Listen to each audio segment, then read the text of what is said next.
అందరూ నమస్కారం అండి. నేనండి మా నరేష్ మాస్టర్ చెప్పే సబ్జెక్ట్ లెక్కలు ఆంధ్ర బడ్జెట్ లో ఉన్నవన్నీ బొక్కలు టీవీ నుండి బొబ్బిలి బ్రహ్మనాయని మాట్లాడుతున్నాను. ఇక మ్యాటర్ ఏంటంటే నిన్న అసెంబ్లీలో ప్రవేశపెట్టిన 2025-26 సంవత్సరపు రాష్ట్ర బడ్జెట్ లో చాలా ఎగుడుదెగుళ్ళు ఉన్నాయని బయట టాక్ నడుస్తుందండి. ఇక బడికి పోయే ప్రతి పిల్లకాయకి 15,000 ఇస్తా అన్నారు కదండి. ఆ లెక్కన మన రాష్ట్రంలో బడికి పోయే పిల్లల సంఖ్య 87,42,000 మంది అండి. ఓ 2.5 లక్షల మందిని అనర్హుల కింద పక్కనెట్టిన 85 లక్షల మందికి గాను అయ్యే ఖర్చు ఏట 12,750 కోట్లండి. కానీ అలాట్ చేసిన బడ్జెట్ మాత్రం 9,400 కోట్లే అండి. మరి మిగతా లెక్క ఎక్కడ? ఇక ఇంచుమించు 54 లక్షల మంది రైతులున్న ఈ రాష్ట్రంలో ఒక్కో రైతుకి ఏట 20,000 చొప్పున అయ్యే ఖర్చు 10,800 కోట్లండి. కానీ అలాట్ చేసిన బడ్జెట్ మాత్రం 6,300 కోట్లేనండి. అంటే ఇందులో కూడా కోతలు కామన్ అనమాట. ఇక మన రాష్ట్రంలో 1,53 లక్షల గ్యాస్ కనెక్షన్లు ఉన్నాయండి. అందులో 23 లక్షల కనెక్షన్లు అనర్హుల కింద పక్కనెట్టిన 1,30 లక్షల కనెక్షన్లకు అయ్యే ఖర్చు ఏట 3,500 కోట్లండి. కానీ అలాట్ చేసిన బడ్జెట్ మాత్రం 2,600 కోట్లేనండి. అదేటి అంతేనా అంటే అర్హుల జాబితాలో 90 లక్షల కనెక్షన్లు మాత్రమే ఉన్నాయని చెప్తున్నారండి. మరి మిగతా 63 లక్షల కనెక్షన్లు అనర్హుల జాబితాలో ఎందుకు పెట్టారో కూడా చెప్పాలి కదా.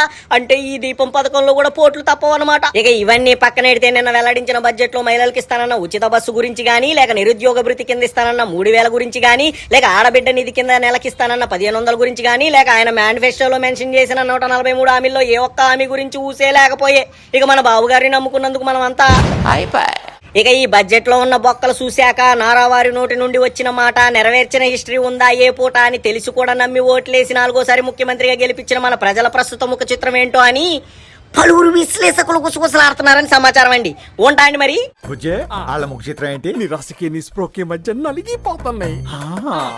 It's laughing time.